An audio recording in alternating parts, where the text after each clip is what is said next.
Depuis quelques années, avec l'avènement de la révolution numérique, nous accumulons des milliards de données qui nous servent à comprendre et à façonner notre environnement. Nous centralisons ces masses considérables d'informations au cœur de gigantesques réseaux que nous appelons les big data. Jusqu'à peu, nous pensions que cette révolution numérique ne concernait que le présent et l'avenir, et que notre passé constituait pour elle une frontière infranchissable.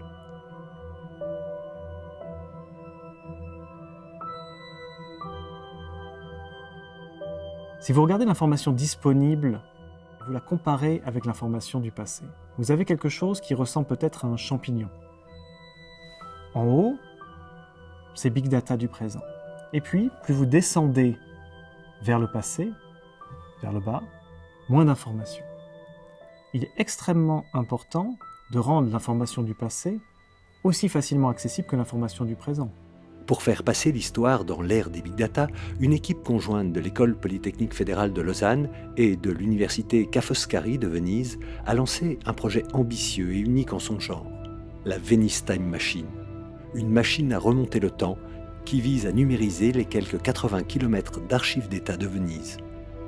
The Venetian state, before its fall in 1797, was one of the best administrated states in the whole of Europe, in the whole of the Ancien Régime.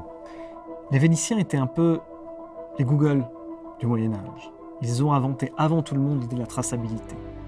Tracer les bateaux qui rentrent, les bateaux qui sortent, tracer les personnes dans le temps et l'espace, tracer les flux monétaires. Et donc cette machinerie archivistique qu'ils ont construite et qu'ils ont maintenue active pendant presque 1000 ans est une source infinie pour reconstruire le monde qu'ils avaient eux-mêmes enregistré. So we have this immense database, but it needs to be exploited, it needs to be made operational. Avec Venice Time Machine, l'histoire pourrait bientôt disposer d'une ingénierie de pointe qui lui permettra d'être modélisée en 4 dimensions, incarnée et connectée aux grandes infrastructures de l'information. Les implications de cette nouvelle approche pourraient bien être vertigineuses, car une telle machine permettrait de voyager au travers de simulations d'une extraordinaire densité et d'une formidable richesse. La Venice Time Machine è un progetto importante non solo perché si ricostruisce potenzialmente la storia di una città, una fra tantissime nel mondo, ma è importante perché rappresenta attraverso la sua metodologia la democratizzazione dei dati storici per tutti. Cela dit, en l'état des connaissances actuelles, les défis qui attendent les chercheurs sont de taille. La machine à remonter le temps n'est encore qu'un rêve.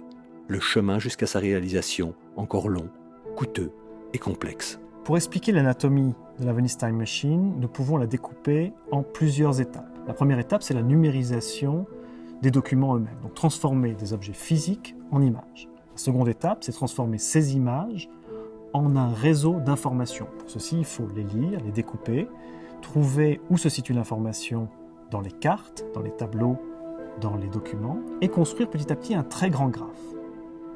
La dernière étape du processus, c'est transformer ce grand graphe en une simulation du passé, en voyant comment certaines informations dans ce graphe sont compatibles les unes avec les autres, et comment nous pouvons faire des hypothèses pour construire une version en 4 dimensions de notre passé.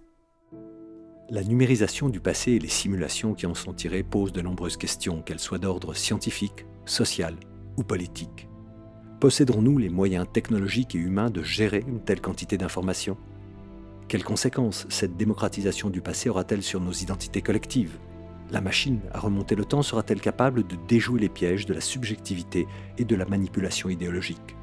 Quel sera demain le rôle de l'historien ? D'une certaine manière, les outils que nous amenons avec la Venice Time Machine sont très naturels.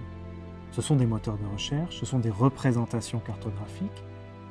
Elles ne changent pas fondamentalement le travail de l'historien qui doit toujours être la personne qui fait l'interprétation de la source, qui va reconstruire l'énigme, qui va avoir l'intuition de où il faut regarder dans les archives pour petit à petit répondre à la question qu'il ou elle se pose.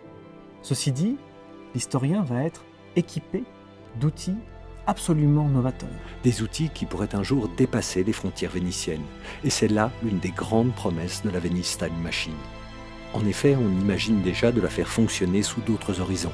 En ce sens, ce projet est un laboratoire, la première étape de développement d'un outil qui pourrait permettre, à terme, de restituer et de simuler l'ensemble de l'histoire du continent européen.